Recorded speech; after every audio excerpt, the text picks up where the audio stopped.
ઘણા તો ખબર નહીં આમ રોડ ઉપર જતા હોય ને તો એકલા એકલા બોલતા બોલતા જતા હોય.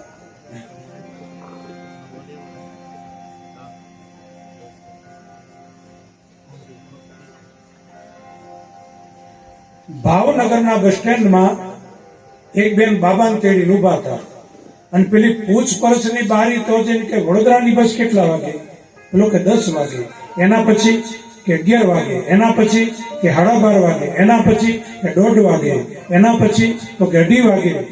નહીં હોજનું જવું હોય તો કોઈ બસ ખરી? ઓલો કે 3 વાગે છે, એના પછી કે 4 વાગે, એના પછી કે 4:30 વાગે, એના પછી કે 6 વાગે. નહીં રાતે જવું હોય તો બોલો કે 8 વાગે, એના પછી કે 9 વાગે, એના પછી કે 11 વાગે. નહીં બીજા દિન જવું હોય તો પેલો હેરાન થઈ ગયો કે બેન તમારે ક્યાં જવું? કહેતા તો તમને રિઝર્વેશનની ટિકિટ આપી, તમારે જવું ક્યાં? કે મારે કહે જવું નથી, પણ તારી યારે વાતો કરું તો મારો છોકરો સાનો રહે એટલે. એના છોકરા છાના રાખવા બીજાનો ટાઈમ બગાડે, આ અતિ બોલવું. આવું અતિ બોલવાથી યુવાનીનો નાશ થાય. બીજું, અતિ ચાલવાથી યુવાનીનો નાશ થાય. યુવાને ચાલવું જોઈએ કસરત માટે, પણ શરીર તૂટી જાય એટલું બધું નહીં. હા, કસરત માટે ચાલવું જોઈએ. ઘણા લોકો એમ જાણે કે આપણે બહુ ચાલીએ ને તો વજન ઓછું થાય, પણ શું થાય ખબર? બહુ ચાલે એટલે બહુ ભૂખ લાગે, પાછો વધારે ખાય એટલે હતું એમને એમ થાય.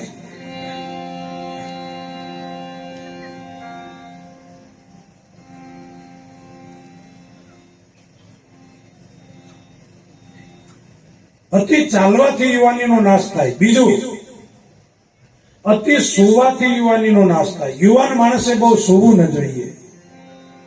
ઘણા તો જાણે જોતા પડ્યા જ હોય ખાટલામાં, પગ તૂટી ગઈ હોય, ગોદડમથી ગાભા નીકળી ગયા હોય, આપણને એમ થાય કે રાખ હેંગાર જતો રહ્યો, ભરતું હોય જતો રહ્યો, અને આવો ગોદડા ઘાકરી નેકરી કેમ નહીં જતો હોય? પણ બસ હોતા જ હોય, હોતા સિવાય હકઈ ન હોય. અતિ સુવાથી યુવાનીનો નાશ થાય. બીજું, અતિ વિષય ભોગથી યુવાનીનો નાશ થાય. બીજું, અતિ ભોજન કરવાથી યુવાનીનો નાશ થાય. યુવાને બહુ ખાવું ન જોઈએ. ઘણા બહુ ખાય.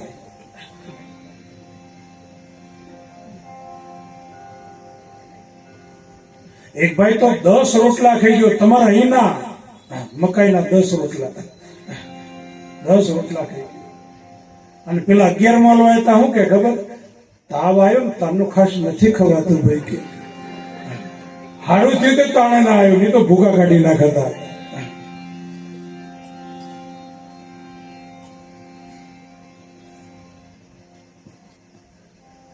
એક ભાઈના લગ્ન થયા અને પેલી કન્યા પરણીને આવી એટલે નણંદ રોટલા કરે. એટલે પેલી ભાભીએ કહ્યું કે નણંદબા,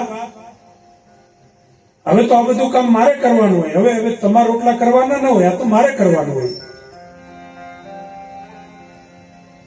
એટલે નણંદે કહ્યું કે ભાભી હમણાં જ પરણીને આવ્યા છો, હરો ફરો? કે નહીં, હવે તો આ કામ મારે જ કરવાનું. ભાભી ઉભા પૂરી આવેલી. નણંદ કે લે કરતા, પછી થારો આપ્યો, લોટ આપ્યો અને એને ચાલુ કર્યું. રમણભાઈ સાહેબ 13 રોટલા ઉતર્યા. નણંદ લઈ જઈને બહાર આપે. ભાભીને પરસેવો થઈ ગયો. ભાભી કે આ ધંધો ના કર્યો હોત તો હારો. પછી નણંદને પૂછ્યું કે નણંદબા, ઓહરીમાં કેટલા મહેમાન જમવા બેઠા? કે ભાભી આપણા ઘરે કોઈ મહેમાન નથી આજે.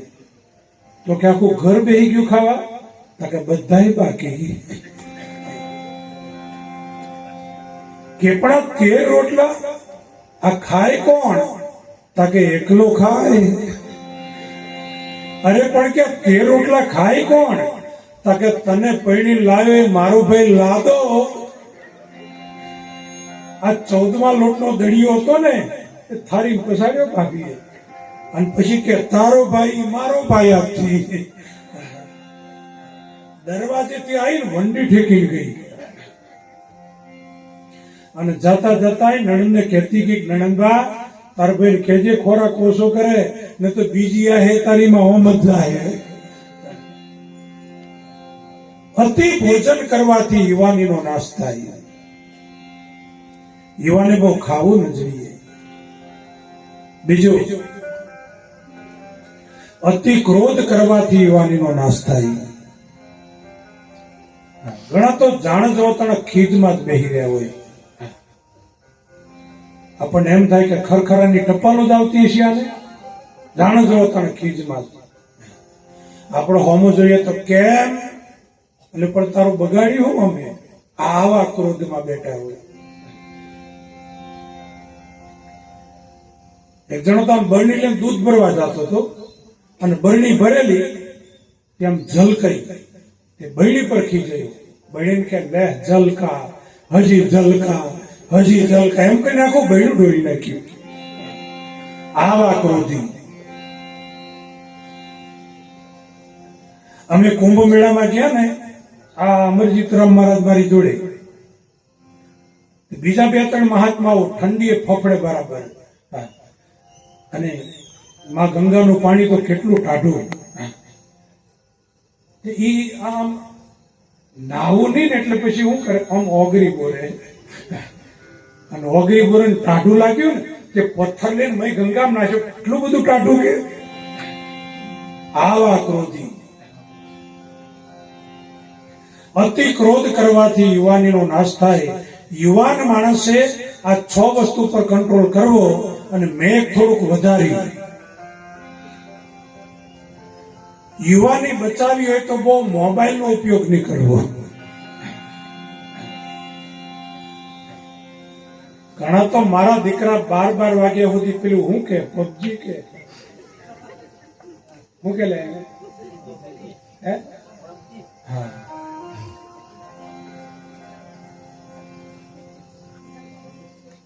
આમાંથી બહાર આવો. સારા કામ કરવા છે ને ભાઈ, એને ટાઈમ ઘટે છે. ભગવાને 60-70 વર્ષનું આયુષ્ય આપ્યું હોય ને, ઈશ્વરને પ્રાર્થના કરે કે હે પરમાત્મા ખાલી 10 વર્ષ વધારે આપી દઉં ને તો કંઈક સારું કરીને જતો રહું.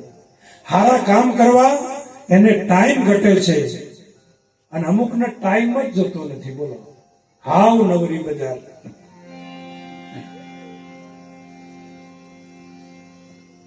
એક જણો કે હારો ટાઈમ, અરે મિલિટરી ભરતી થઈ જાય નહીં હું ટાઈમ જતો, પાછા ઊંચાઈમાં રખડી જાય એવું થાય.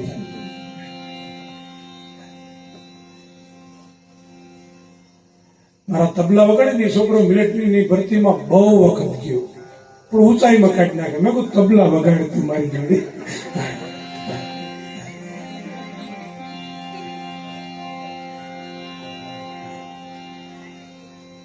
બાપ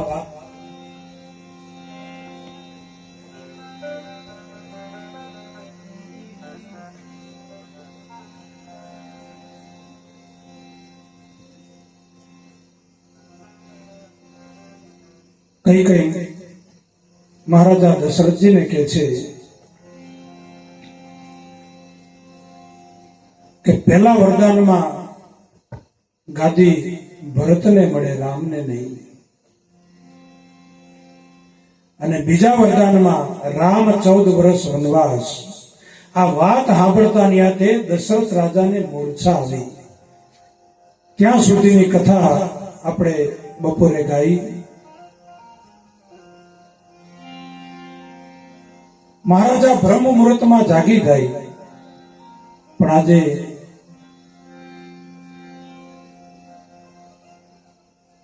જાગ્યા નથી. સુમંત બાબા જાય છે. મહારાજા દશરથજીની મૂર્છિત હાલત જોઈ અને માને પૂછે, કઈ માને, માં મારા અન્નદાતાને આટલો ઉદાસ મેં કોઈથી જોયો નથી, માં શું થયું? અને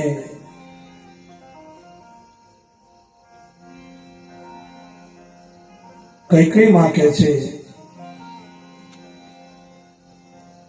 કે આખી રાત્રિ રામ રામ કરીને વિતાવી છે, એટલે રામની જરૂર હોય ને એવું મને લાગે છે. સુનંદ બાબા કૌશલ્યા ભવને જાય. ભગવાન રામ પૂજા કરવા બેઠા છે સવારમાં. આજે રાજ્યાભિષેકનો દિવસ છે. ગુરુદેવે અમુક નિયમો પાડવા માટે કહ્યા હતા કે ધરતી પર સુવાનું, આટલા વ્રતો પાડવાના, આટલા નિયમો પાડવાના. ભગવાન કરે નિર્વિઘ્ને આ કાર્ય પૂરું થાય.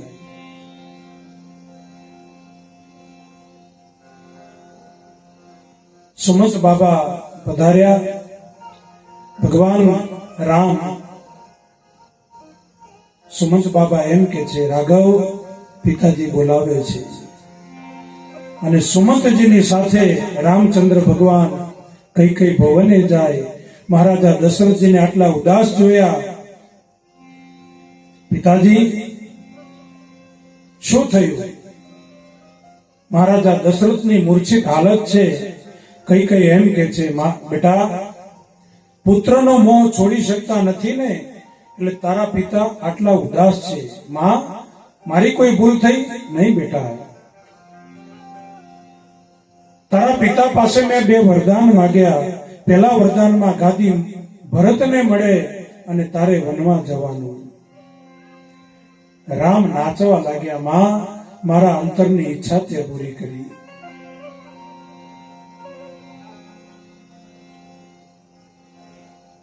રામચંદ્ર ભગવાન કૌશલ્યા ભવને આવે. માં કૌશલ્યા પૂછે, બેટા સવારે નીકળવાની કેટલી વાર છે? કહ્યું કે માં, હવે સવારે નથી નીકળવાની. માં, હું વનમાં જાઉં છું. બેટા કોણે વનવાસ આપ્યો? કે કઈ માએ વરદાન માંગ્યું. પહેલી વરદાનમાં ભરત ગાદી, બીજા વરદાનમાં રામ વનવાસ. માં, હું વનમાં જાઉં છું. 14 વર્ષ તો કાલે પૂરા થઈ જશે અને હું પાછો આવીશ.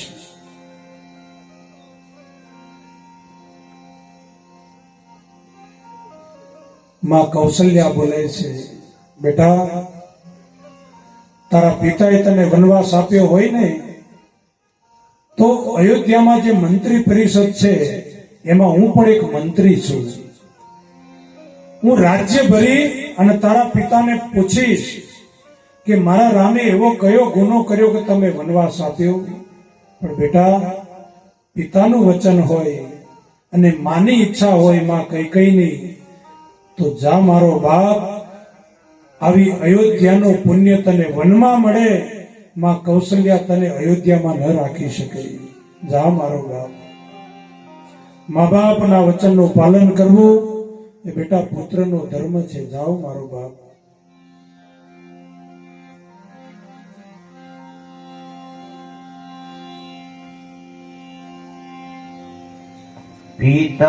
પિતાજીના વચન ખાતર રામજી વનમાં જાય.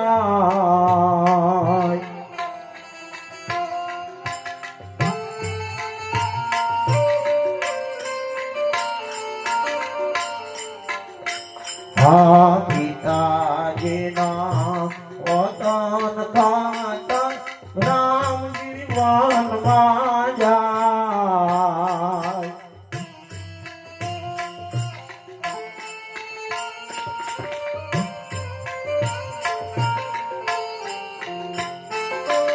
આજનો રામલો આજ મા બાપને આશ્રમમાં મેલો જાય. સમજાણ જીવનમાંથી જાય, જીવનમાંથી જાય.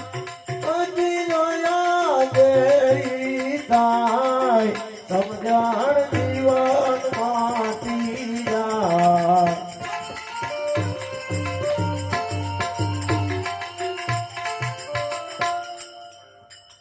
બાપ, ભગવાન રામ વનમાં જાય છે. આ વાત સાંભળી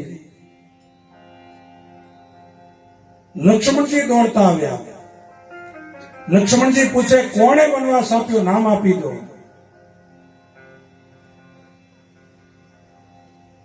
ભગવાન રામ લક્ષ્મણજીને કહે છે, ભાઈ પિતાજીની તબિયત બરાબર નથી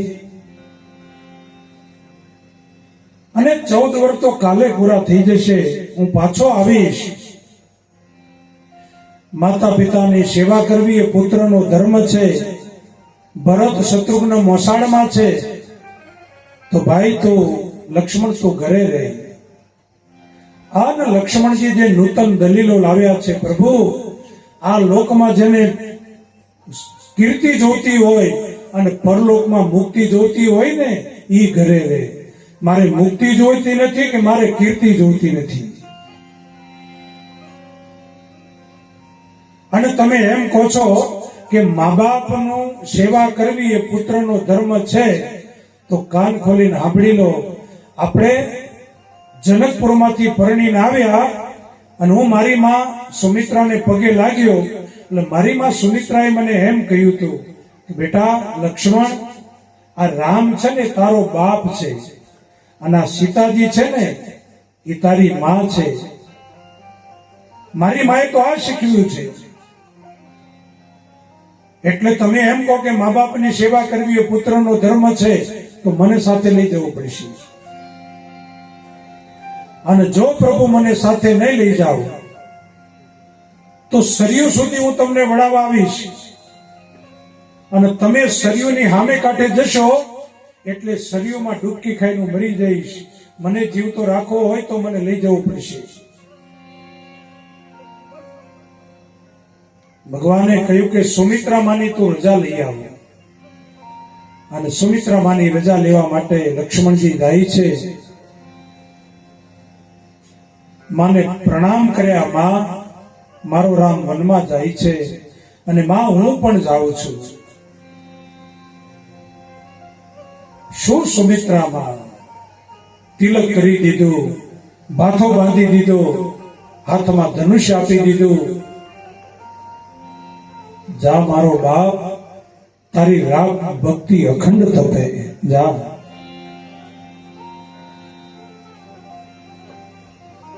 અને લક્ષ્મણજી પગે લાગી નીકળ્યા ત્યારે સુમિત્રામાં એક બોલી, બેટા ઉભો રહે.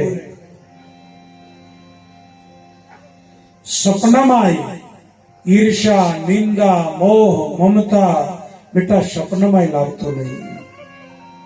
માં નહીં પડાય આટલું બધું. હું જાગતો હોય ને ત્યાં સુધી તો કોઈની નિંદા નહીં કરું, પણ કદાચ હું સૂઈ ગયો હોય અને સપનામાં કોઈની નિંદા કરું તો એ મારી માને આપેલું વચન ચૂક્યું ગણાય. એટલે માં નહીં પડાય કે બેટા પાડવું પડશે.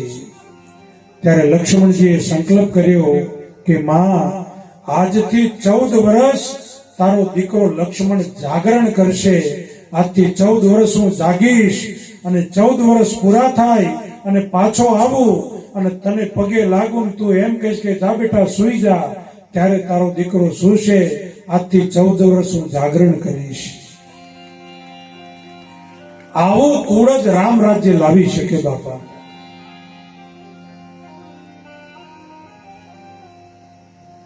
અને લક્ષ્મણજીએ વિદાય માંગી માની પાસે કે માં હું હવે જાઉં. ત્યારે બાપ કોઈ માં આવું ન માગી શકે એવું સુમિત્રા માં બોલ્યા છે, બેટા લક્ષ્મણ, આ રામ છે ને એ સાક્ષાત ભગવાન છે અને સીતાજી છે ને બેટા એ આદ શક્તિ છે. અને દીકરા, રામ અને સીતાજીની સેવા કરતા કરતા કરતા કદાચ પ્રાણ છોડવાનો સમય આવે ને તો બેટા પ્રાણ છોડી દેજે, પણ મારા અયોધ્યાના 2 ફૂલડાને હેમખેમ તું પાછા ઘરે લઈ આવજે. જા મારો બાપ, તારી રામ ભક્તિ અખંડ તપે. આવા આશીર્વાદ આપી અને માએ લક્ષ્મણજીને વિદાય આપી. પણ ગમે એમ પણ માં છે ને પછી ઢગલો થઈ રડી પડી. રામ લક્ષ્મણ સીતાજી આવ્યા, હું પણ સાથે આવીશ. જ્યાં રામ હોય ત્યાં જ સીતાજી હોય. ભગવાને કહ્યું કે સીતે, જંગલમાં કોટા હોય, કોકરા હોય, તમારાથી હલાશે નહીં. બોલે પ્રભુ તમે આગળ ચાલજો, હું તમારી પાછળ ચાલીશ. જે જગ્યાએ તમે પગ મૂકશો ને એ તમારા પગલામાં હું પગલું મૂકીને ચાલીશ એટલે મને કાંટા નહીં વાગે. બાપ, જે બહેનો દીકરીઓ પતિના પગલામાં પગલું મૂકીને ચાલે છે એને કોઈ દી કાંટા વાગતા નથી.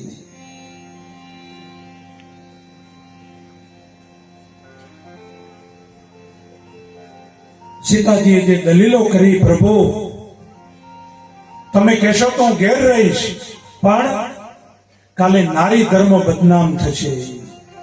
સ્ત્રીઓ એમ કહેશે કે પતિને સુખમાં જ મદદ થાય, દુઃખમાં મદદ ન થાય. અને સીતાજી નહોતા ગયા દુઃખમાં, એમાં મારું નામ આવશે, અને મારું નામ આવશે તો હું સહન કરી લઈશ.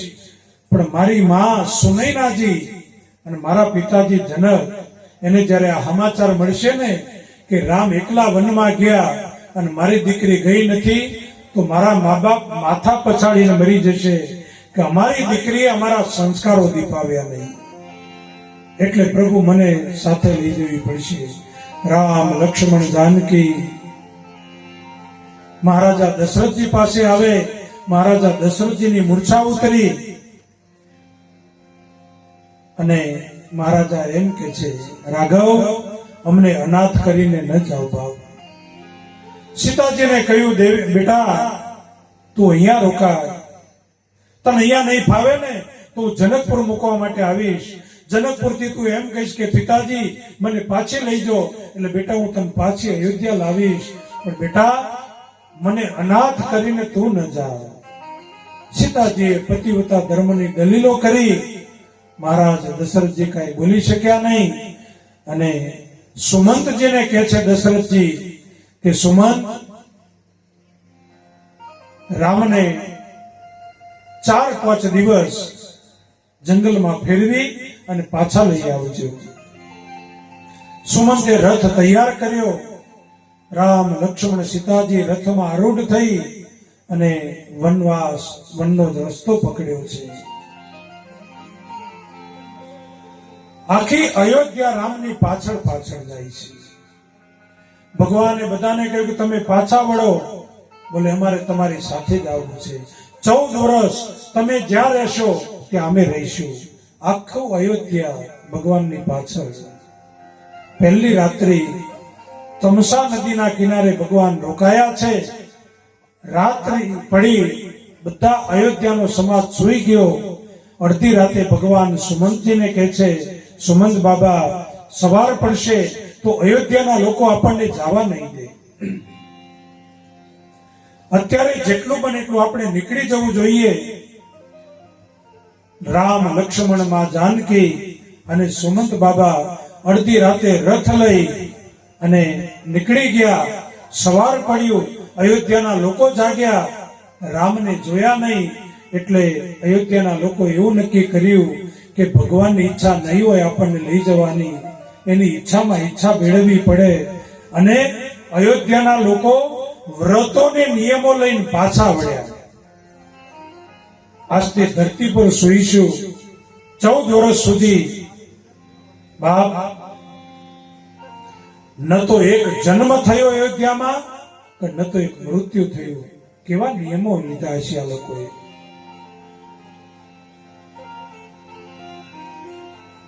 સવાર પડ્યું, ભગવાન સંગવેરપુર પહોંચે છે. સંગવેરપુર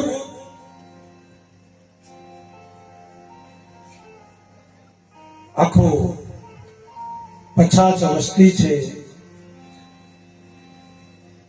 તરછોડાયેલો સમાજ છે, જેને વર્ષોથી કોઈ બોલાવતું નથી.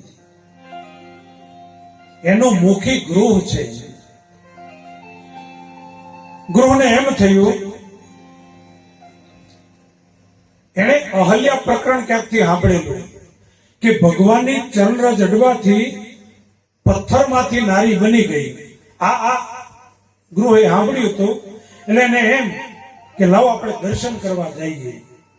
એટલે ભગવાન ગંગાના કિનારે ઉભા છે અને ગૃહ આવ્યો ફળ ફૂલ લઈને કે હું ધરાવું. ઈ ભગવાન છે એટલે મને તો અડે નહીં. એટલે દૂરથી ગુરુ પ્રણામ કરે કે પ્રભુ, હું આ પછાત વસ્તીનો મુખી છું, હું મારું નામ ગુરુ છે અને હું તમને પ્રણામ કરું છું. પણ ગૃહની કલ્પના બહારનું બધું બની ગયું.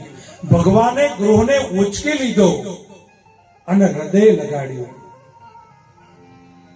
ગૃહને ભગવાને મિત્ર બનાવ્યો. બાપ, અયોધ્યાની ગાદી પર ભગવાન બેઠા હોત ને તો રામ રાજ્ય થાત, પણ છેવાડાના વ્યક્તિને હૃદય લગાડ્યો ભગવાને, અહીંથી પ્રેમ રાજ્યની સ્થાપના થઈ.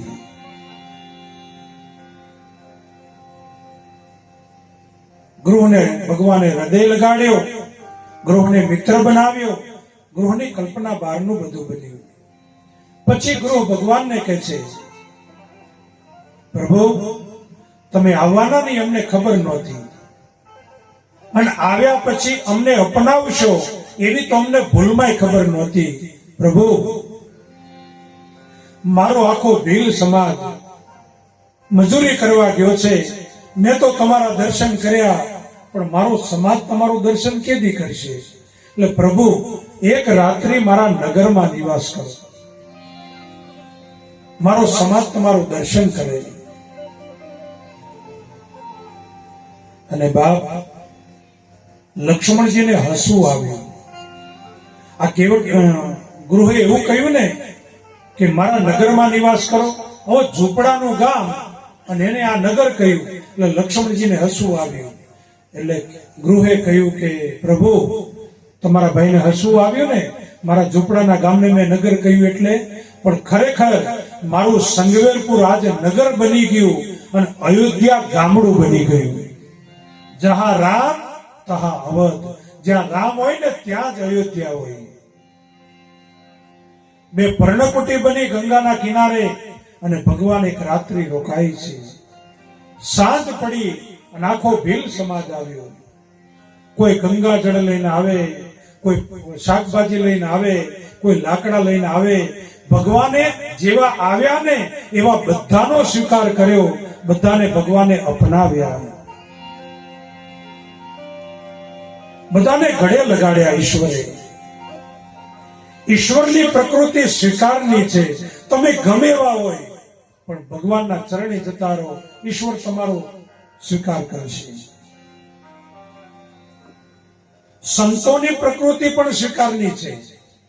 સંતોને પકડતા જ આવડે, છોડતા ના આવડે.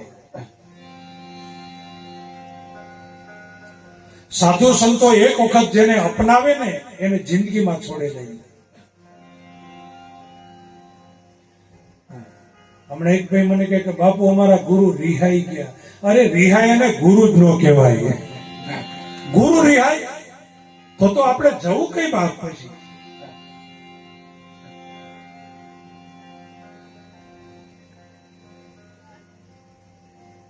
એક ભાઈ કે અમારા ગુરુ મરી ગયા. અરે ગુરુ ન મરે કોઈ દિવસ સાહેબ. આત્મા ના મરે તો મહાત્મા મરતો હોય કોઈ દાડો. એની ચેતના તમારી ભ્રાંતિઓ તોડી નાખે, તમારા તાળા ખોલી નાખે, પણ તમારો ભરોસો જોઈએ.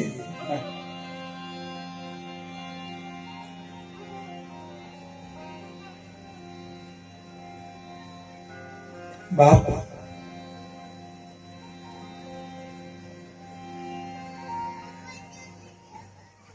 બધા ભીલ લોકોને ખબર પડી કે કાલે ભગવાન ગંગા પાર કરવાના છે. એટલે બધાય કેવટો નૌકા શણગારવા લાગ્યા. પેલું કે એના કરતા સારી હું શણગારું, બીજો કે એના કરતા સારી હું શણગારું, મારી નૌકામાં ભગવાન બેસે, પેલો કે મારી નૌકામાં બેસે. આખી રાત મહેનત કરી અને બધા કેવટોએ નૌકાઓ શણગારી.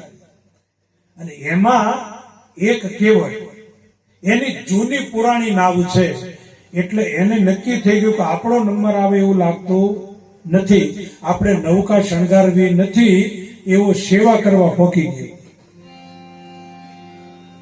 અને ગૃહે આખા ભીલ સમાજને કહ્યું કે કોઈ સુવાનું નથી, બધા જાગો. આપણો રામ સુઈ જાય ને, આપણો ભગવાન, તો કોઈ હિંસક પશુઓ એની નિંદ્રામાં ખલેલ ન કરે, એટલે બધાએ જાગવાનું. બધા ભીલ લોકો કે આપણો માલિક આપણને જગાડે કે આપણા ગામમાં હિંસક પશુઓ તો આવતા નથી, કારણ કે હિંસક તો આપણે જ છીએ, તો જગાડે કેમ? પણ ગૃહને ખબર હતી કે તમસા નદીના કિનારે અયોધ્યાનો સમાજ સૂઈ ગયો તો ભગવાન નીકળી ગયા, મારો ભીલ સમાજ સૂઈ જાય અને ભગવાન જતા રહેતો, એટલે કયું બધાએ જાગવાનું છે. એમાં કેવટ ભગવાનની પર્ણકોટી હતી ને, ત્યાં ચોકી કરે, સેવા કરે. એમાં અડધી રાત્રિએ ભગવાન રામ અને ગૃહ આ બે વાતો કરે છે.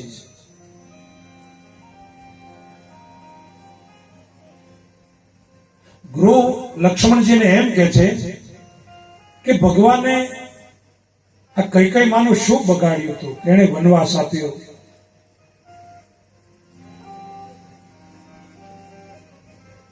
ત્યારે લક્ષ્મણજીએ કહ્યું કે ગૃહ, તે અમારો રાજમહેલ જોયો કે નહીં માલિક? અમને રાજમહેલ કોણ બતાવે? અમે તો છેવાડાના માણસો.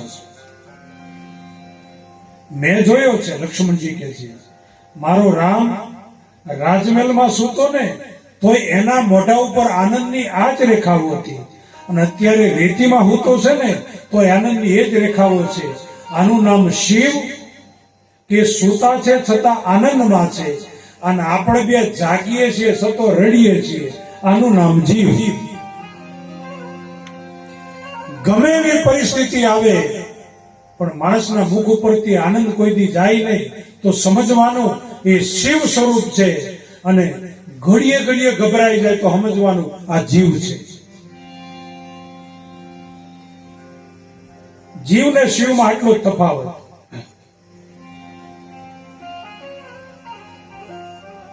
બાપ,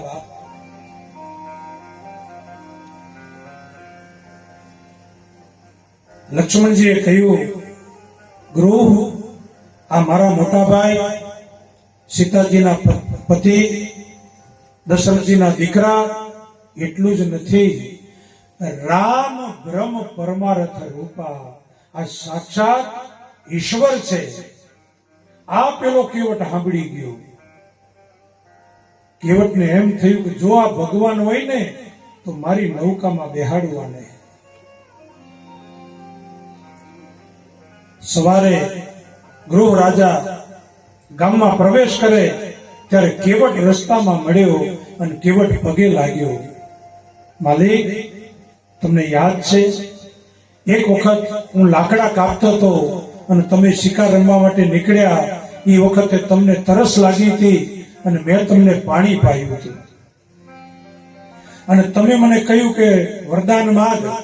ત્યારે મેં કહ્યું કે સમય આવશે ત્યારે માગીશ, આજે મારે વરદાન માંગવું છે. ગૃહે કહ્યું કે કેવટ, આજે તો આપણા ગામમાં આપણો બાપ પધાર્યો છે, રામ આવ્યા, એક નહીં બે વરદાન માંગ. બોલે બે નહીં, મારું લેણું નીકળતું એક જ જોઈએ, કે માગી લે.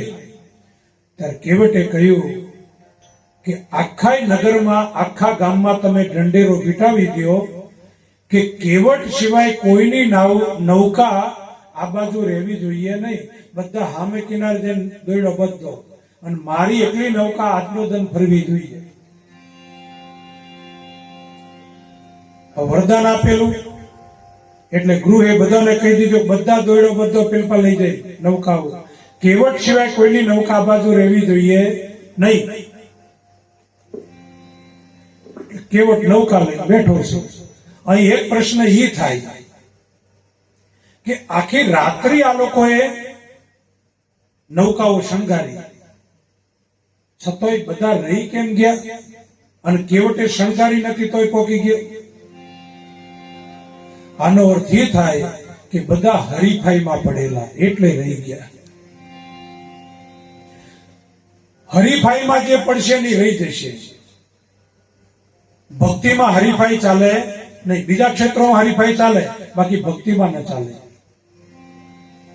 પણ અત્યારે ભક્તિમાં હરીફાઈઓ ચાલે.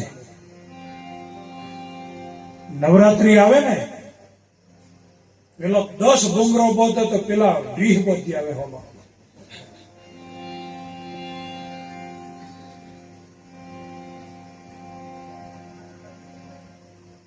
નવરાત્રીમાં પેલો કલાકાર બોલાવો તો પેલો એનથી મોટો કલાકાર બોલાવી આવે. ભક્તિમાં હરીફાઈ ન ચાલે બાપ, ભક્તિમાં પ્રેમ જોઈએ. પાનભાઈ એટલે કહ્યું, ભક્તિ રે કરવી જેને રાખતઈને રેવો પાનબાઈ,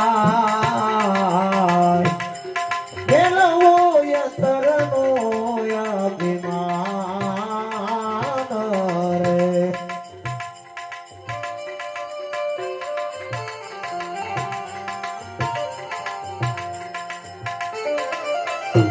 સદગુરુ કારણામાં શીઘ્ર નમાવીર પાનવાઈ, કોઈ કર જોડી લાગો માય રે.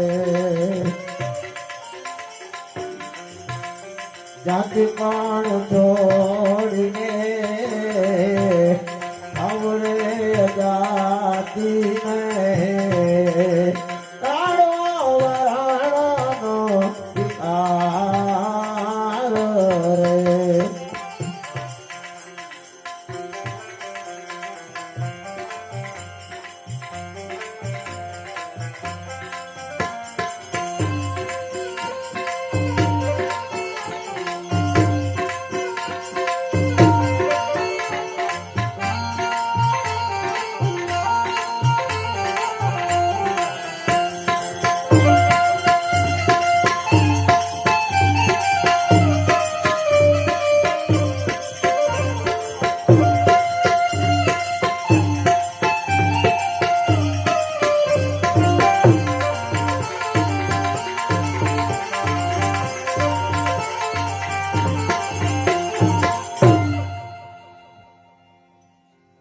બાપ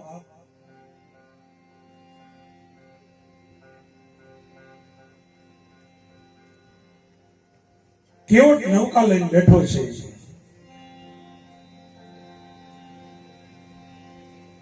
અને ભગવાન રામ લક્ષ્મણ માં જાનકીને ગૃહ આવ્યા. આ કેવટ છે ને ઊભોય થતો નથી, આદરે આપતો નથી, બેઠા હે अपनी મસ્તી લે. ભગવાનને સામેથી કેવું પડ્યું, માગી નાવન કેવટ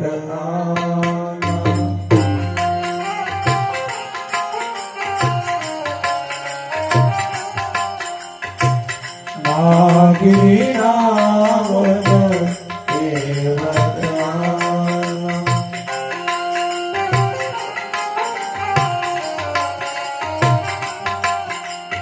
કહીએ તો માગી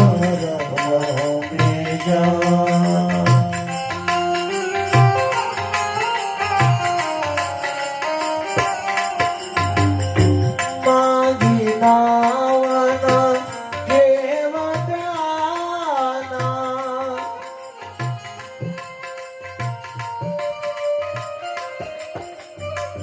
કહીએ તો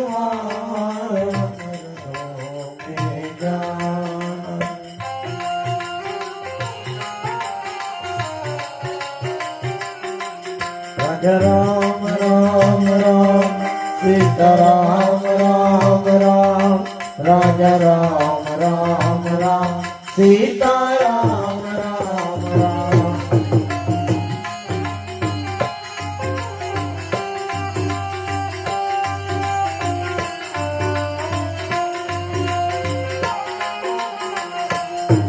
રાજા રામ રામ રામ સીતારામ રામ રામ, રાજા રામ રામ રામ સીતારામ રામ રામ.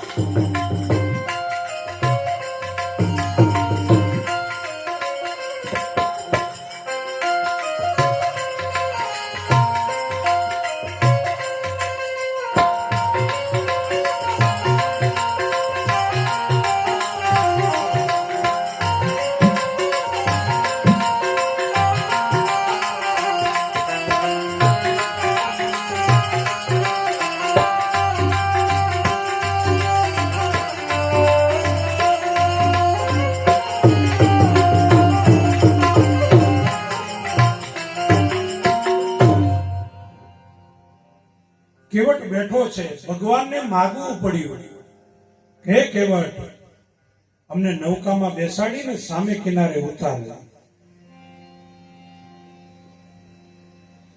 એટલે કેવટ ભગવાનને કહે છે, જો બાપ અહીં એક પ્રશ્ન એ થાય કે ભગવાનને કેમ માગવું પડ્યું? આનો અર્થ એ થાય કે કેવટ નિષ્કામ ભક્તિના કિનારે બેઠો છે.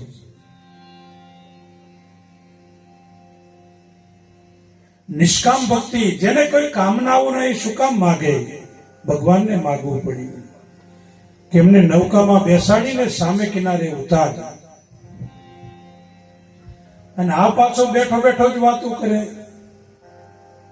કે પ્રભુ તમે પગ ધોવા દો, કારણ કે તમારી ચરણ રજમાં એવી તાકાત છે ને કે પથ્થરમાંથી નારી બની જાય છે. અને મારી નૌકા લાકડાનું છે અને પાણીમાં રહીને બહુ પોચું થઈ ગયું છે, એટલે કદાચ મારી નૌકા નારી બની જાય તો મારી આવક એક તો જતી રહે, મારો ધંધો આ છે. અને બીજું કોઈ સ્ત્રી ભળે, એક સ્ત્રીનું મળમળ પૂરું કરું છું અને બીજી સ્ત્રી ભળે, આવું જોખમ મારે લેવું નથી.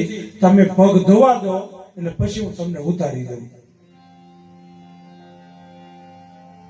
અને લોકો બધા પગે લાગે અને હાથ જોડે ને એવું કશું થાય નહીં. અહીંયા તમે ત્રણે જણા નિર્ણય કરી નાખો અને પછી મને કહો એટલે હું ધોઈ લઉં.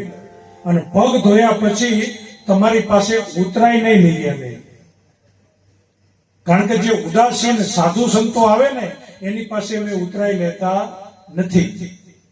અને ઉતરાય આલો એવું તમારા બાપે તમારી જોડે કશું રવાઈ દીધું નથી. અને જો ઉતરાય લઉં તો તમારી આણ અને તમારા પિતાના સોગંદ. મહારાજા દશરથજી સુધી આવો બોલી ગયો એટલે લક્ષ્મણજીનો ગુસ્સો એકદમ પ્રગટ થયો. બાણ ઊંચા નીચે થવા લાગ્યા. લક્ષ્મણજીએ બાણ કાઢ્યું કે ક્યારનો બેઠો બેઠો વાતો કરે, ઉભો થતો નથી, આદરે આપતો નથી, અને મારા બાપ સુધી પહોંચી ગયો. પોણા ભાગનું તીર ખેંચી નાખ્યું લક્ષ્મણજીએ. ખાલી ભલકું અંદર હતું અને કેવટનું ધ્યાન ગયું. કેવટ ભગવાનને કે પ્રભુ તમારા ભાઈનો સ્વભાવ થોડો તેજ લાગે છે, અને એવો મારશે ને તમારો ભાઈ તો મરી જઈશ, પણ પગ ધોવા નહીં દો તો હજી ઉતારું તો નહીં. અને પ્રભુ તમારો ભાઈ લક્ષ્મણ મારશે ને તો મને ઘણા ફાયદા થવાના છે. પહેલો ફાયદો ગંગાના કિનારે મરીશ, બીજો ફાયદો તમારી ઉપસ્થિતિમાં મરીશ, ત્રીજો ફાયદો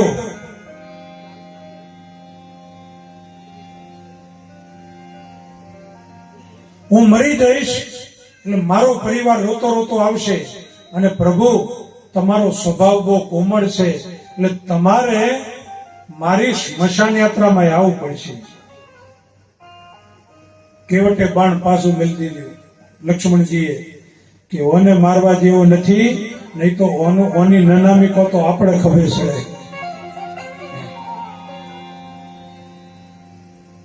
કાળનું બાણ જે પાછું હટાવે એનું નામ નિષ્કામ ભક્તિ છે.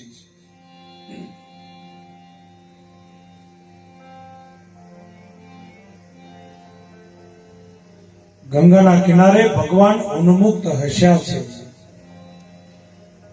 સીતાજી સામું જોઈને હસ્યાનું એક કારણ, સીતાજીને એમ કહ્યું કે દેવી તમારા જેવી સુંદરી તમારા પિતાએ મને કન્યાદાનમાં દીધી તો જમણા પગનો અંગૂઠો એકલો ધોવા દીધેલો, આવો કશું હાલવાનો નથી, વગર લેવા દેવાય બે પગ ધોવાનો છે. લક્ષ્મણજી આમો જો નશાનું કારણ, લક્ષ્મણજીને કહ્યું કે લક્ષ્મણ બાળપણમાં તને ટેવ હતી મારા પગનો અંગૂઠો તારા મોઢામાં ન રાખું ત્યાં સુધી તને ઊંઘ આવતી નથી. આજે તારે પણ પાછું મેલી દેવું પડ્યું, આવો બે પગ ધોવાનો છે.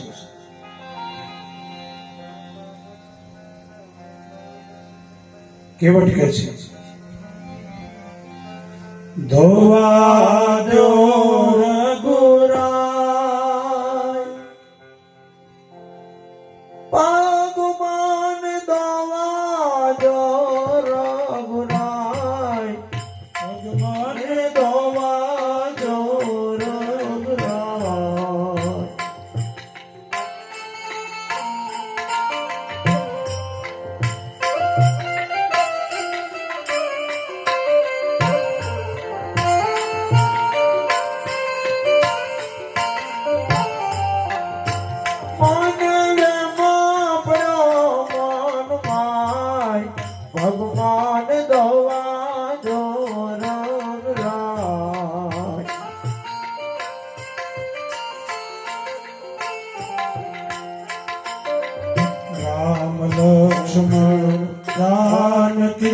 બીજી તીર ગંગાને ઘાટ.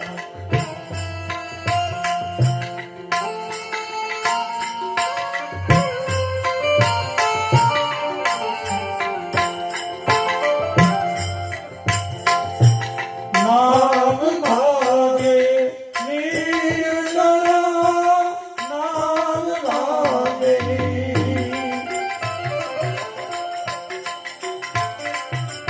નીરજના, ભૂતળો ગમ થાય, ભગવાન ધોવાનો રંગરાજ.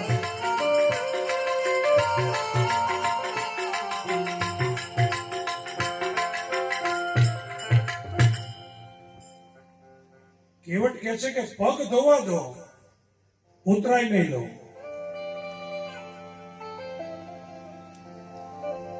અને કેવટ ભગવાનને એમ કે છે, પ્રભુ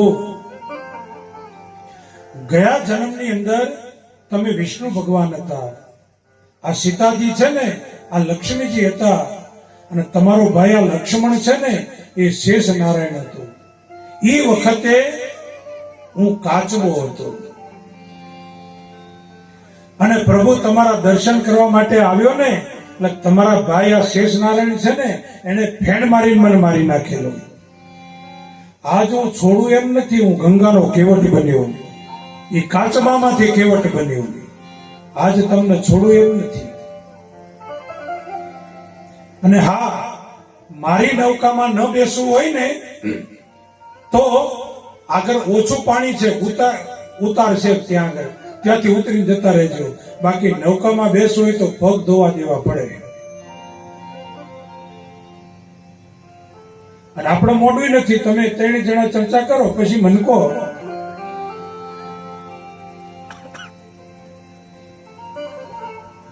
અને પ્રભુ તમને તરતાય નથી આવડતું એ મને ખબર છે, કારણ કે તમને તારતા આવડે છે, તમને તરતા નથી આવડતું. તમે ભક્તોના પ્રેમમાં એવા ડૂબ્યા છો ને, तुम खुद नहीं कर सकते. તમને તારતા આવડે, તરતા નથી આવડતું.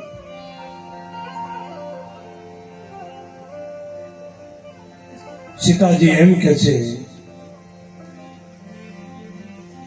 જોઈ ચતુરાઈ ભીલ જનની, જાનકી મન મુસ્કાય.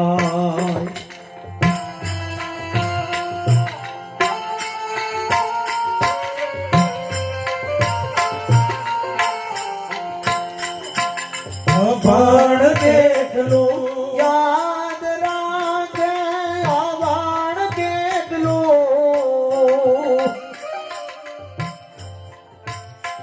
હરે અવાણ કેટલું યાદ રાખે, ભણેલા ભૂલી જાય, ભગવાન ધોવા જો રઘુરાય, ભગવાન ધોવા જો રઘુરાય.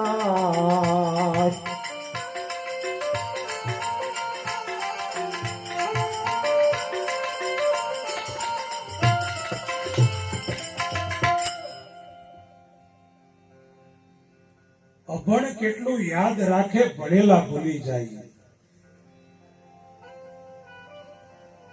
અભણ માણસ છે ને ખોટી બસમાં કોઈ દ ના બેહે. ભણેલા ભૂલો કરે, અભણ ભૂલ ન કરે. એ ખોટી બસમાં બેહે જ નહીં કોઈ દાડો. એ નિશાની કરી રાખે, આ લીટો ગહેલી ને એ જ મુવાડાની બસ. ભણેલા બે જાય પછી કે સોરી સોરી એમ કરીને ઉતરી જાય પાછળ. અભણ ભૂલ ન કરે.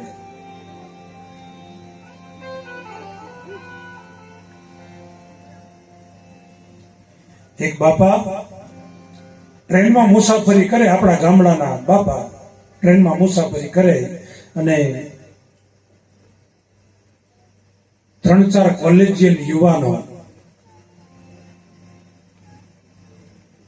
બાપાની મશ્કરી કરે.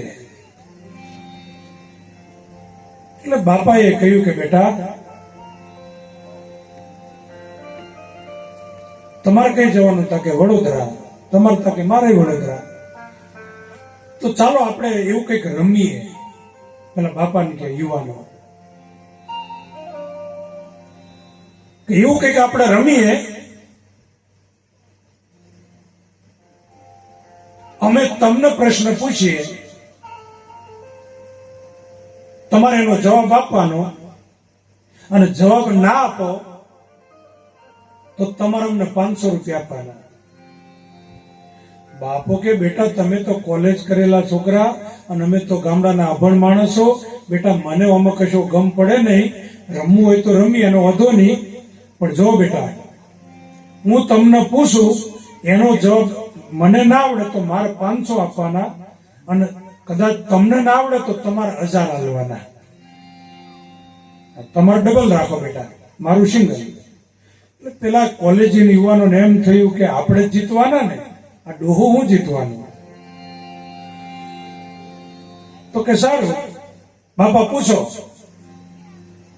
બાપાએ પૂછ્યું કે એવું કયું પંખી આકાશમાં ઉડે તારે 4 પગ અને ધરતી પર નીચે આવે તારે 5 પગ? કયું પંખી એવું?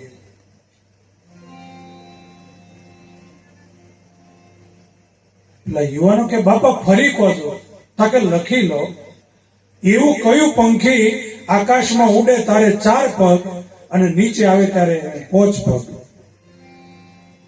પેલા તો બારીઓમાં જોવે કે એવું કંઈક ઉડતું હશે, હું હશે. કલાક થયો ના વળી. બાપા કે કાઢો 1000 રૂપિયા. 1000 રૂપિયા આપ્યા. 1000 રૂપિયા આપ્યા પછી પેલા યુવાનોને એમ થયું કે જોણી લીધા જેવું ખરું. હા, બીજા કોકને આપણે છેતરવા ચાલે.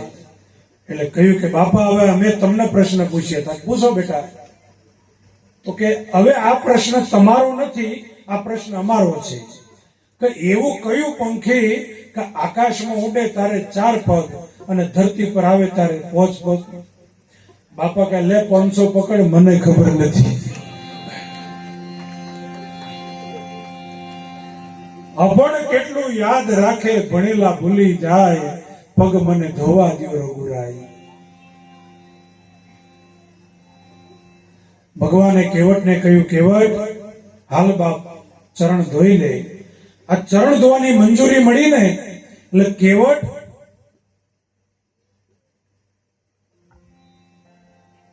નદીના કિનારે કિનારે આમ ચાલવા લાગ્યો. એટલે લક્ષ્મણજીએ કહ્યું કે પ્રભુ આવો જાય છે કઈ, એને કોણ જલ્દી ઉતારી દે, આપણે કઈ ફરવા નથી નીકળ્યા. એટલે ભગવાને કેવટને કહ્યું, કેવટ કઈ બાજુ જવું છું, અમને ઉતારી દે ને બાપ, મોડું થાય છે.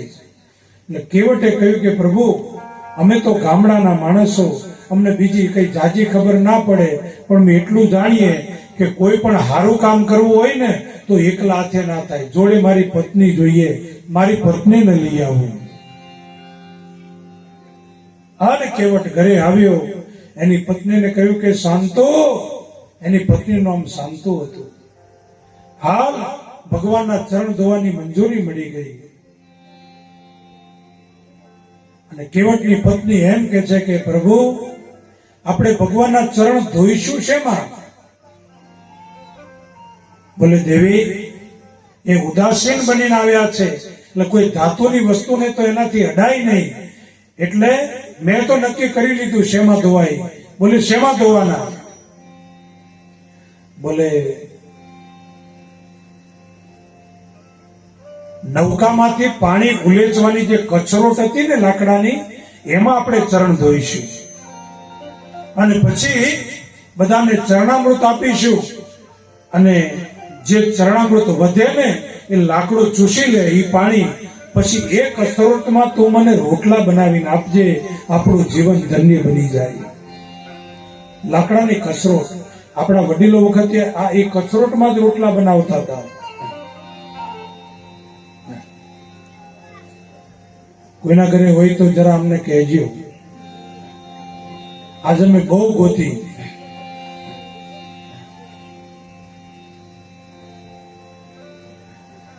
બાપ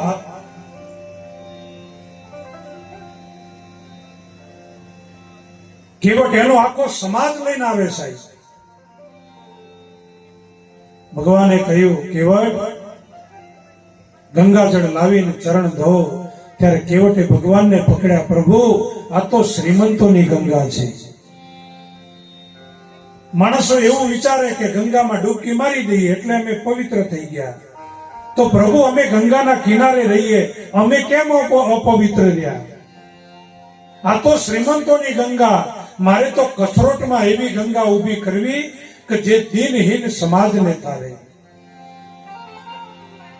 એવી ગંગા પ્રગટ કરવી છે. બાપ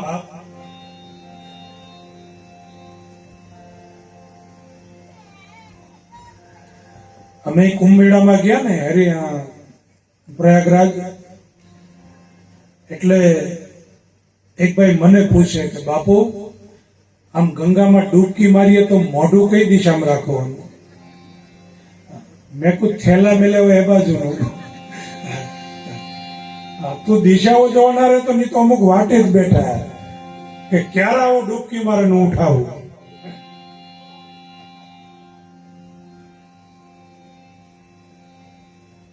બાપ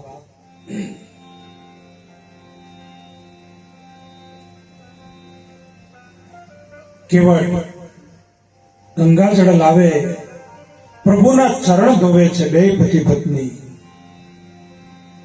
અને ચરણ ધોતા ધોતા કેવટ એવો ભાવ વિભોર બની ગયો ને, એટલે કસરોટ લઈને ઉભો થઈ નાચવા લાગ્યો. લક્ષ્મણજી કહે નચ મૂકી દે, આ તો કઈ તારી રીત છે ચરણ ધોવાની? કેવટ કે પૂજારી હું છું, હું કહું એમ જ થશે. આજે તમારે કઈ બોલવાનું નહીં વચ્ચે. નાચવા લાગ્યા. ભગવાને કહ્યું પણ કેવટ તું આવી રીતે નાચો ને બાપ, એટલે મને પડી જવાની બીક લાગે. કે પડી જવાની બીક લાગે કે હા, તો એક કામ કરો, નીચા નમીન તમારા બે હાથ મારા માથે મેલી દો. આ કરણરાવ મહારાજ મને ઊંચા કરીને નાસવાલ મોઢે આવે. તમે નીચા નમીન બે હાથ મારા માથે મૂકો. લક્ષ્મણજી કે પ્રભુ જલ્દી એના માથે હાથ મેલો, એની બુદ્ધિ સુધરે, આપણને હેરાન કરતો મટે. ભગવાને નીચા નમીન બે હાથ એના માથે મૂક્યા. કેવટ ધન્ય બન્યો. બાપ એ ના નમ્યો, ભગવાનને નમાડ્યા. આ નિષ્કામ ભક્તિ સાહેબ.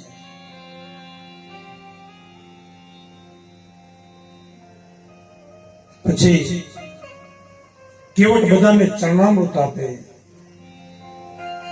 સીતાજીએ કહ્યું કે લક્ષ્મણ ભૈયા, પૂજારી એવો છે, આપણે જો લાઈનમાં નહીં ઉભા રહીએ તો આપણને ચરણામૃત નહીં આપે. ત્યારે લક્ષ્મણજીએ કહ્યું કે આપણે તો ક્ષત્રિય છીએ, આપણાથી કઈ મગાતું હોય? સીતાજીએ વ્યંગ કર્યું કે રવા દો, માગવાની શરૂઆત જ ઉપરથી થઈ છે. ભગવાને નૌકા માગી તો આપણે ચરણામૃત માગીએ, નહીં તો આવો હાલે એમ નથી. સીતાજી ને લક્ષ્મણજી ભીલોની લાઈનમાં ગોઠવાઈ ગયા અને કેવટ બધાને ચરણામૃત આપે છે. પછી કહ્યું કે હવે બેસી જઈએ નૌકામાં.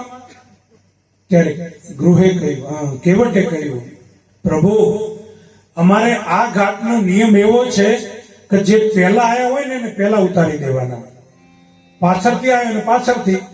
ભગવાને કહ્યું કે અમે જ પહેલા આવ્યા, અમારી આ પહેલા તો કોઈ છે નહીં. ત્યારે ગૃહે કહ્યું કે તમે અમારી લાઈનો જોઈ જ છે કઈ? મારા બાપ દાદા કેટલા અધોગતિમાં ગયેલા છે. પ્રભુ તમે વશિષ્ઠ બાપજી જોડે ભણ્યા ને? લક્ષ્મણજી કે લે આપણું ભણતરે પૂછે આવો. વશિષ્ઠ બાપજી કર્મકાંડી હતા, તમે ક્ષત્રિય છો, તમારાથી કર્મકાંડ થઈ શકે નહીં, પણ એક અપવાદ તરીકે તમે મંત્ર બોલો, હું આ ગંગાજળ ગંગામાં નાખું અને પ્રભુ મારા પિત્રોનો ઉદ્ધાર કરો.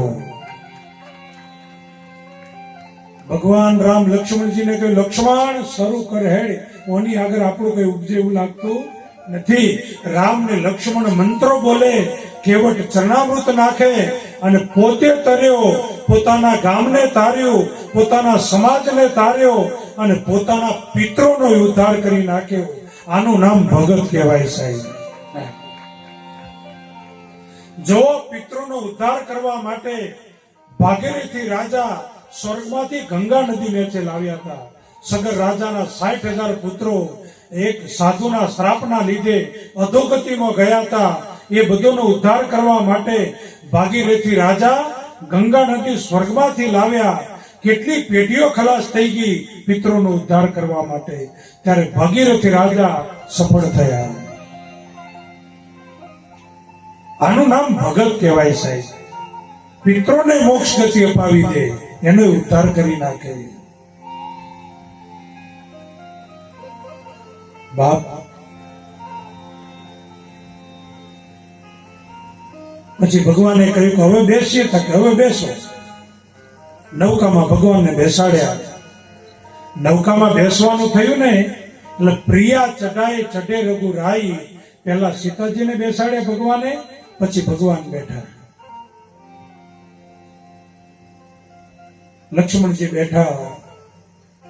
કેવટે દોરડું છોડ્યું નૌકાનું અને નૌકાને વહેતી કરી ગંગામાં. मेरी नैया में सीताराम गंगा मैया धीरे बहो. मेरी नैया में लक्ष्मण राम गंगा मैया धीरे बहो.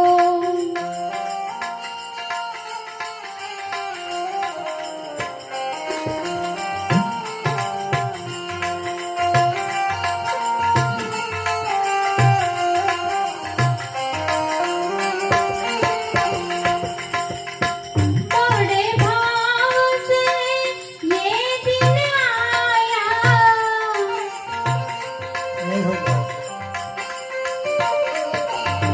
चलो ना धोई चलो नामिक पाया.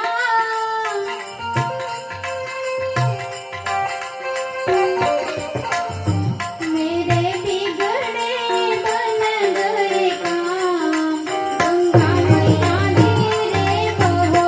मेरी नैया में सीताराम गंगा मैया धीरे बहो.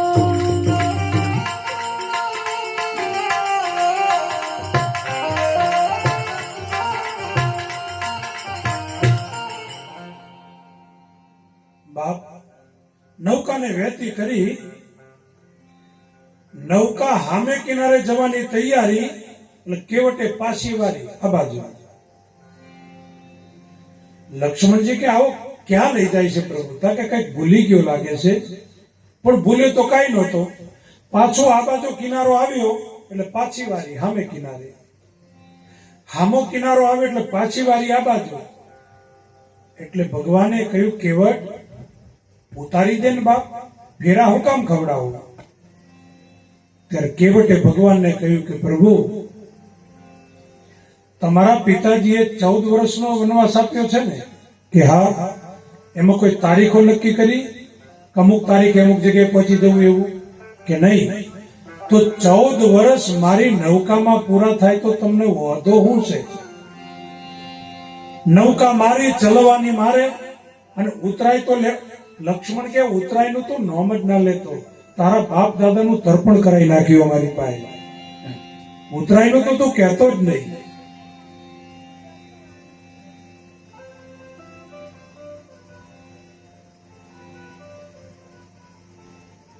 અને ભગવાનને કેવટે પકડ્યા કે પ્રભુ 2-3 ફેરા ખવડાય એમાં થાકી ગયા તમે? તો તમારા કરતા સુરવીર તો અમે કહેવાઈએ ને કે તે અમને 184 ફેરા ખવડાયા. થાક્યા અમે કોઈ દી?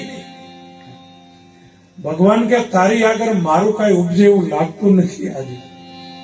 પણ કેવટ તું નૌકા આમથી આમ ડોલાવું ને એટલે બેટા મને પડી જવાની બીક લાગે. કે પડી જવાની બીક લાગે? હા. તો કે મારો હાથ પકડી લો.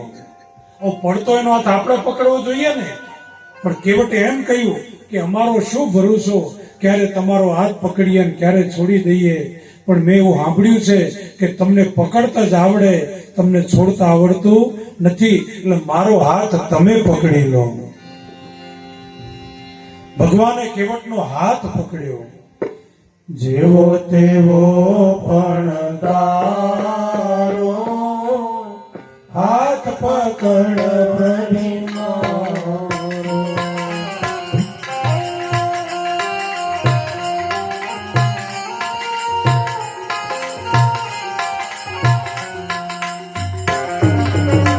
જેવો તેવો પણ તારો હાથ પકડ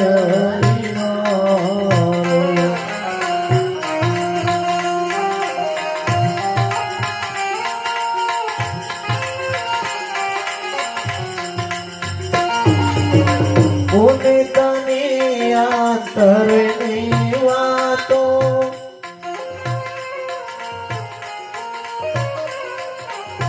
અંતરયામી મેં જો જાણી.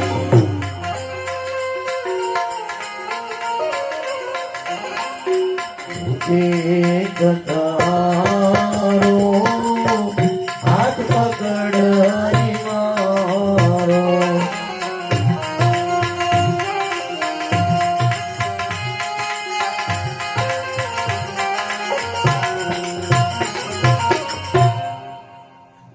ભગવાને કેવટનો હાથ પકડ્યો. પછી તો નૌકા સામે કિનારે થઈ ગઈ. રામ લક્ષ્મણ માં જાનકી નીચે ઉતરે નૌકામાંથી. કેવટે દોરડું બાંધ્યું. અત્યાર સુધી આવો નમ્યો નતો કેવટ, ભગવાનને પગે નતો લાગતો. ઈ કેવટ રેતીમાં દંડવત પ્રણામ કરે છે. અને આવો પગે લાગ્યો ને ત્યારે સીતાજીને એમ થયું કે આ માણસે આટલી બધી આપણી સેવા કરી, આપણે એને કંઈ આપ્યું નહીં, એને કંઈક આપવું જોઈએ. એટલે લાલ રામ નામ લખેલી વીટી મુદ્રિકા સીતાજી ભગવાનને આપે છે. પ્રભુ એને કંઈક આપો. સીતાજીને ખબર કે ભગવાન પાસે કશું છે નહીં, એટલે વીટી આપી, લો એને આપો. ભગવાનને કંઈક આપવાનો ભાવ છે એ ખબર સીતાજીને પડી ગઈ. આટલી પતિ પત્નીની એકતા. અત્યારે એકતા ખરી, પણ આમ જુદા અર્થમાં. એક પત્ની એના પતિને કહ્યું કે હમણાં ચોર લોકોનો બહુ ત્રાસ છે અને આપણે કૂતરો પાડીએ. પત્નીને પૂછ્યું આપણે કૂતરો પાડીએ? એની પત્ની કે રવા દો ને બધી જફાત, તમે છો જ ને. સમજાય ને સમજાય, બધાને સમજાય એમ નથી. અમુક ને બે દી પછી સમજાય.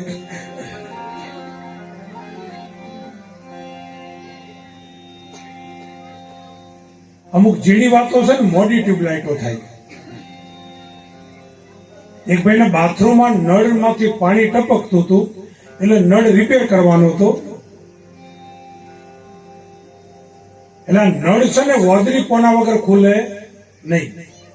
એટલે એનું નોકર ઉભો રહેલો ને એની બાજુમાં એની પત્ની ઉભી રહેલી. હવે નોકરને કહેતો હતો નહીં, પણ એની પત્નીને કહે હે વોદરી પોનું લાવી. વોદરી પોનું જ મંગાયેલું વળે. પણ પછી જે બટા જટી બોલી,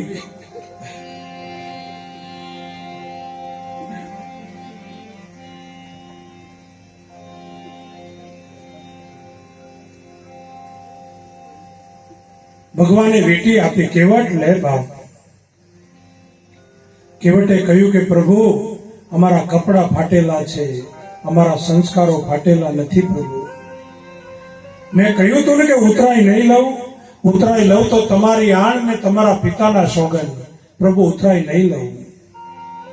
લક્ષ્મણજીએ પણ કહ્યું કેવટ લઈ લે. કેવટે આનો અર્થ કર્યો કે પ્રભુ સીતા એટલે ભક્તિ, ભક્તિની મુદ્રિકા. રામ એટલે જ્ઞાન, જ્ઞાનના હાથે અપાય. અને લક્ષ્મણ વૈરાગ્ય એ ટેકો આપે. આનો અર્થ એ થાય કે તમે મને મંત્ર દીક્ષા આપો છો કે પણ મંત્ર દીક્ષાના જાપ હું નહીં કરી શકું. હા, મારા જાપ તમે કરજો. લક્ષ્મણજી કે આના જાપ આપણે કરવાના? ત્યારે કેવટે કહ્યું કે સંબંધ રાખવો જ હોય, હું યાદ કરું યા તમે યાદ કરો, હરખું જ છે ને. જો સંબંધ રાખવો હોય તો ભગવાન કઈ આપ્યા વગર તો જાય નહીં. ભગવાને ભક્તિની વરદાન આપ્યું. કેવટે ભગવાનને કહ્યું કે પ્રભુ અત્યારે કશું નહીં લઉં, પણ 14 વર્ષ પૂરા થાય ને પછી આ રસ્તે નીકળજો અને એ વખતે તમે જે આપશો ને એવું લઈ લઈશ. કેટલો બુદ્ધિશાળી માણસ.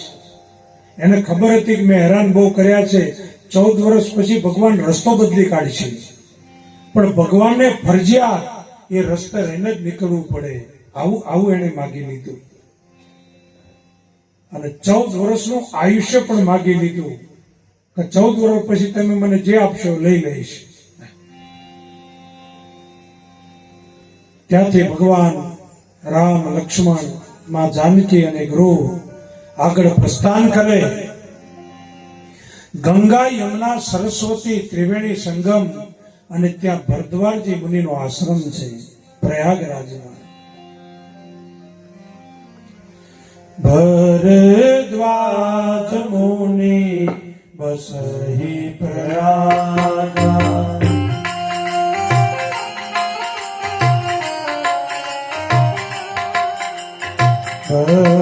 ભરદ્વાજ મુનિ બસહી પ્રયાગ.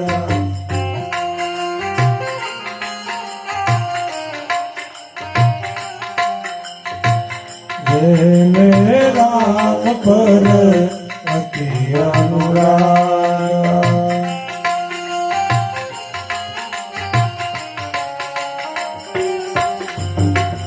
તાપસ સામદાન જ્ઞાન નિધાના,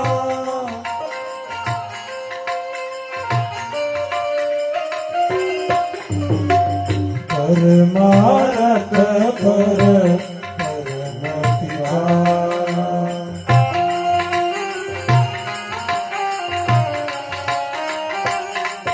રાજા રામ રામ રામ, સીતારામ રામ રામ, રાજા રામ રામ રામ, સીતારામ રામ રામ. દરેકે બોલવાનું છે અને હાથ આપે બધા તાળી પાડે. જે તાળી ના પાડે એની હાહુ ના હાહુ.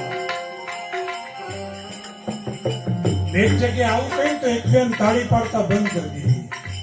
મેં પૂછ્યું કેમ? તાકે તો જાય હારું. પાછામાં ખોટા અર્થ ન કરતા. જોવા, આ તાળી પાડવાથી ઘણા ફાયદા છે. પહેલો ફાયદો, જે તાળી પાડે ને એને એટકની બીમારી ન થાય.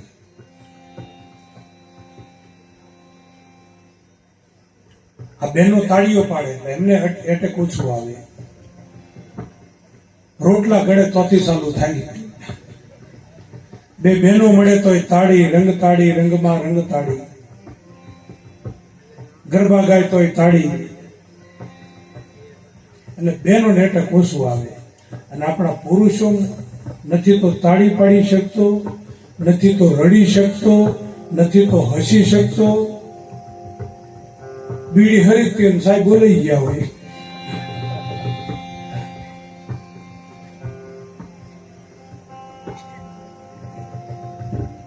એટલે દરેક તાળી પાડે.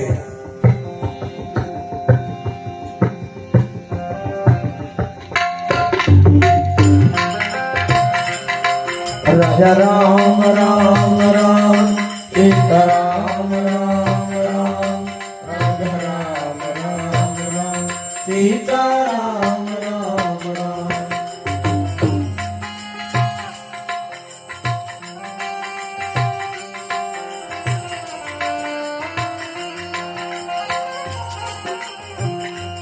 જુઓ,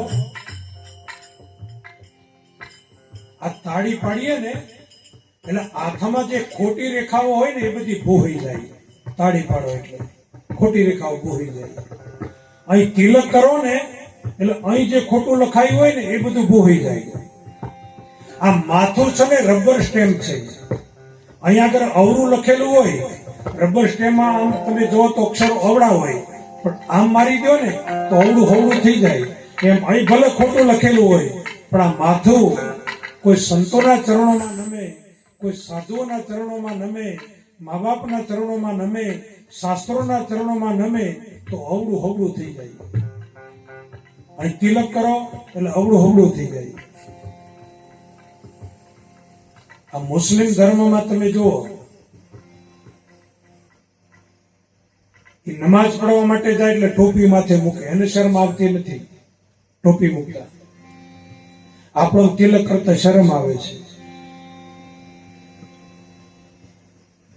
એક ભાઈને તો રમણ સાહેબને પૂછ્યું કે સોલ્લો તાણે કરેલો, તાકે વિવાહ થયો ને તાણ મારા હાહરાએ કરેલો.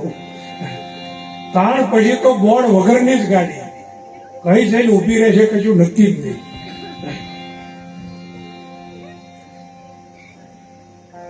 રોજ તિલક કરો. આ તિલક આપણી ભારતીય સભ્યતા છે. બેનો તિલક કરે કેમ? એના સૌભાગ્યની નિશાની છે. એમ આપણે માથે કોક બેઠેલો છે એના માટે તિલક કરવાનું છે.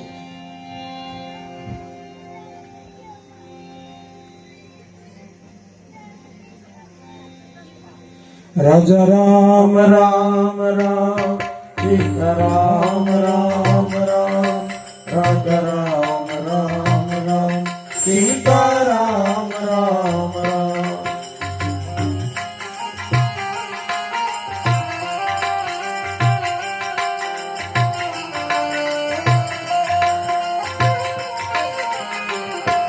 રાજા રામ રામ રામ સીતા રામ રામ રામ રાજા રામ રામ રામ સીતા રામ રામ રામ.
બાપ,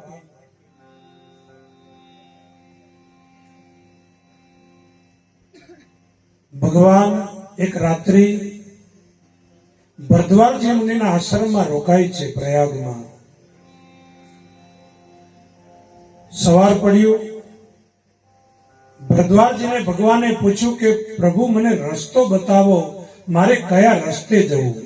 રામચંદ્ર ભગવાને 3 સંતોને 3 વાતો પૂછી છે. એમાં ભરદ્વાજને રસ્તો પૂછ્યો, વાલ્મીકી ઋષિને સ્થાન પૂછ્યું, મારે કયા સ્થાનમાં રહેવું, મને સ્થાન બતાવો.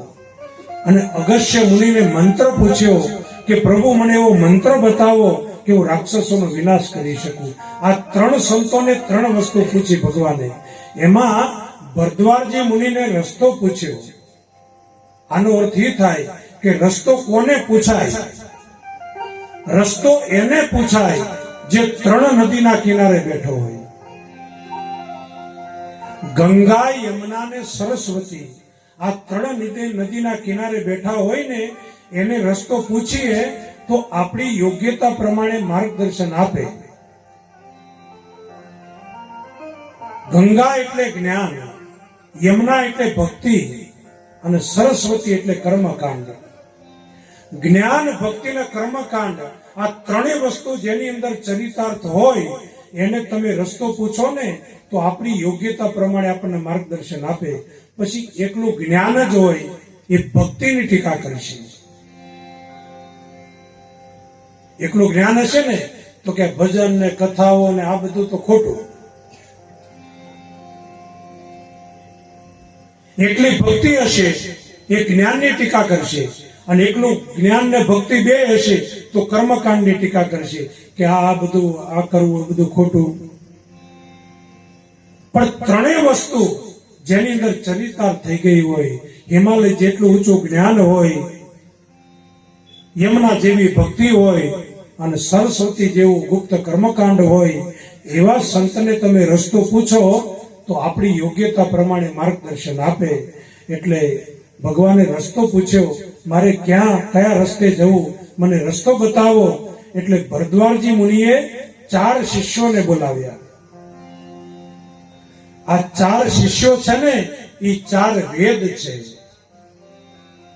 એમણે એમનો કોઈ ઉભો કરેલો માર્ગ ન બતાવ્યો, વૈદિક ધર્મ બતાવ્યો કે આપણા વેદો કે છે ને, આપણો સનાતન ધર્મ કે છે એ રીતે તમે ચાલો. બાપ, નાની નાની કેડીઓ ઊભી કરવી સહેલી છે, સનાતન માર્ગ ઉપર ચાલી બતાવવું મુશ્કેલ છે.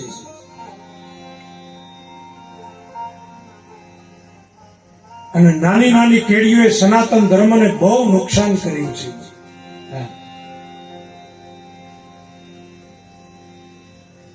સનાતન ધર્મ એ નેશનલ હાઈવે છે. નેશનલ હાઈવે ઉપર તમે ગાડી લઈને જતા હોય તો ભૂખ લાગે તો હોટલ આવે, પેટ્રોલ પંપ આવે,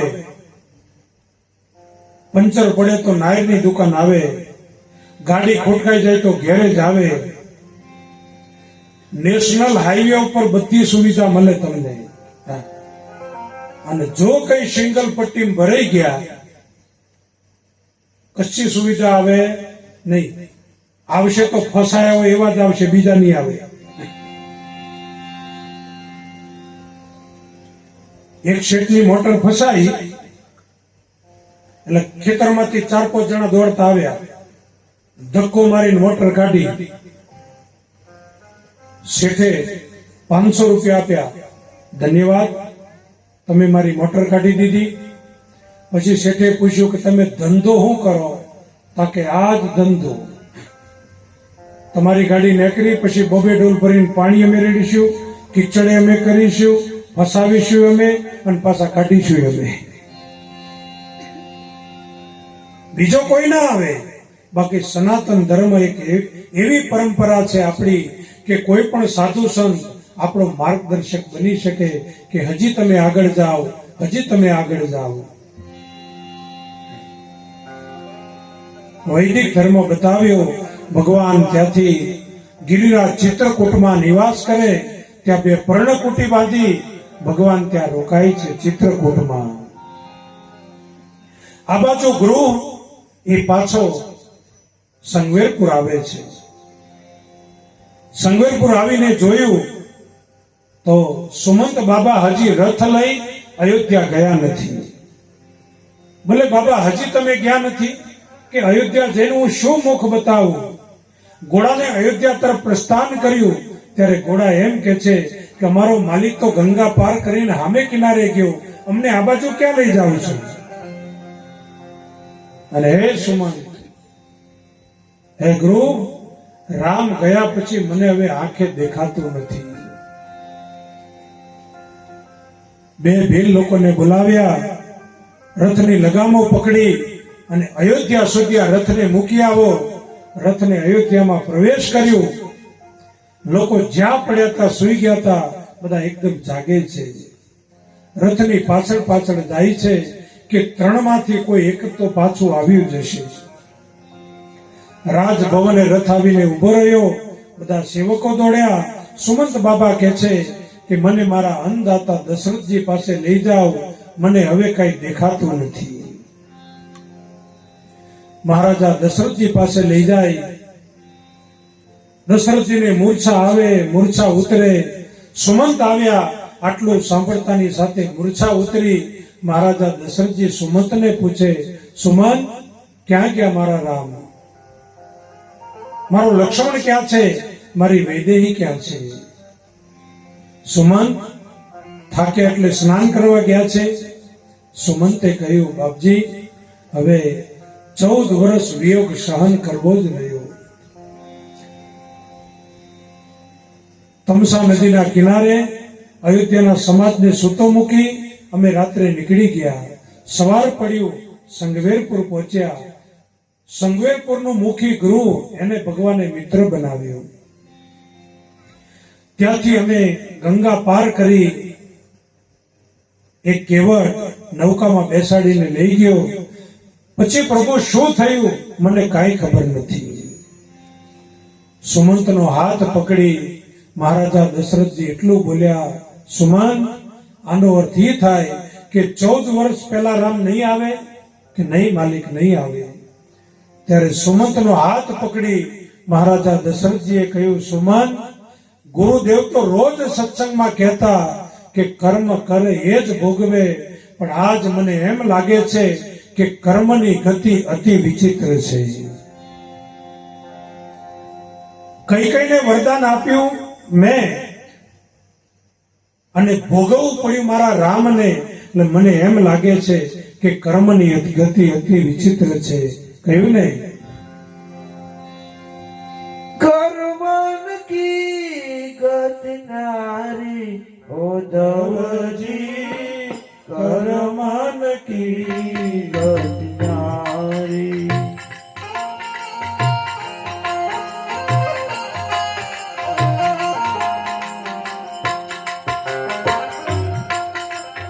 એ ગીત મેં આપ જુઓ નિર્જારી ઉદ્ધવજી, કર્મન કી ગત નારી.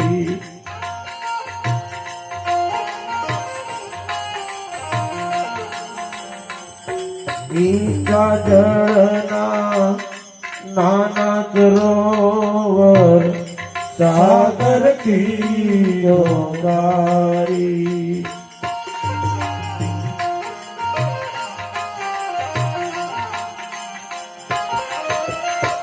बगले का रूप दिया है,